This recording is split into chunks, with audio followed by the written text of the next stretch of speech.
Yeah, obviously, awesome atmosphere. Thought it lived up to everything that people hoped for with this game tonight. The emotions, the intensity, the shot making. It was just a fun game to be a part of.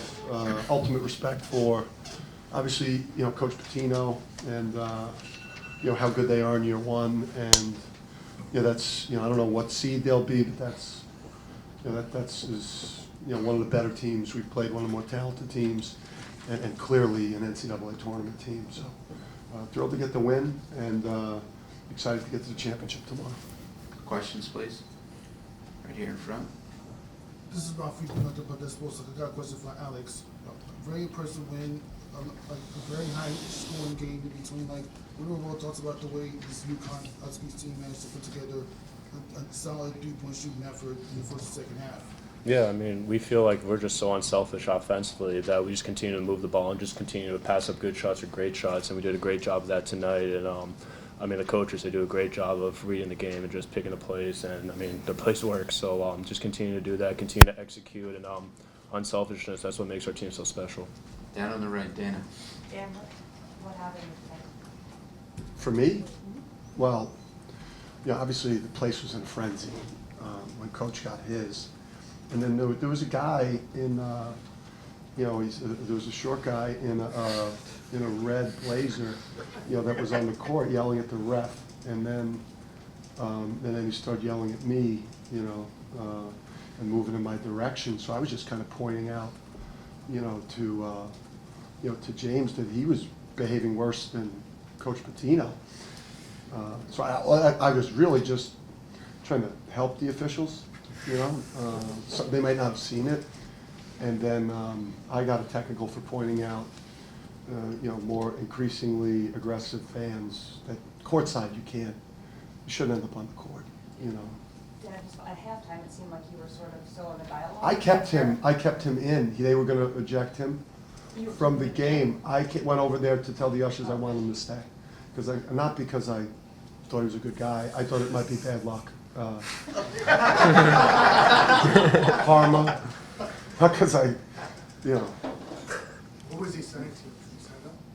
There was a lot of expletives, and and again, like all you'll see with the camera, you're not seeing what's in front of me, and it's, and I'm probably now the boy who cried wolf now because of late game. But I promise you, if we play Marquette tomorrow night, there'll be no incident because those people are incredibly classy fans, and we have incredible respect for them. Down here in front. Dan, what was it that St. John's was doing well in the first half? Just keep competitive even while you guys were shooting really well? Just playing great, and then obviously we were in foul trouble, and it hurt our defense. And Jenkins is a heck of a player. Dingle's a heck of a player. There's a reason why, in the preseason, some people had these guys ranked in the top 25, and Ken Palm, they're a top 25 team. I mean, that's a high quality group out there, and obviously Coach made he shifted to more of an offensive attack. With the group, they're hard to guard, and but I think we showed that we could win any type of game. All the way on the right, Ralph. Yeah, Dan, Ralph Russo from the Associated Press. Actually, maybe I'll go to the players too. You're always pretty intense, Dan. It did seem like maybe a little more so tonight. I don't know if that was the case, but I'll ask the players. Did you feel like your coach was? You've seen us? No, I have seen a lot. That's why I want to make sure. Right. If I say that, do you think there was a little more intensity or something, as you were running out to the floor, pumping up your team? Did the players see anything, or was that just business as usual? Tristen, why don't you take that? Honestly, today I thought he was a little more calm. Cam, did you have a problem with did you have a problem with me today? No issues, Coach. All right, down in front, right here. Speak loudly, please. Coach, you haven't coached in this game before, but you played in this Big East Championship game before. What do you remember from that time at Seton Hall? I mean, that was a pretty long time ago. We put it on the cues pretty good in that one. I just think for us, obviously, getting to win 30, we won 31 all of last year, so that was a big number we wanted to get to before we got to the NCAA tournament. And I got guys, with me up on the dais here that, are looking for that last jewel in the, not the triple crown, the quadruple crown, get the regular season Big East Final Four national championship now in a Big East tournament. I know that's what Tristen and Alex and Cam are all, shooting for, and we want to try and deliver. Over here on the left, right here, second row. Coach, you guys move the ball incredibly well. You're very unselfish. You run the floor well.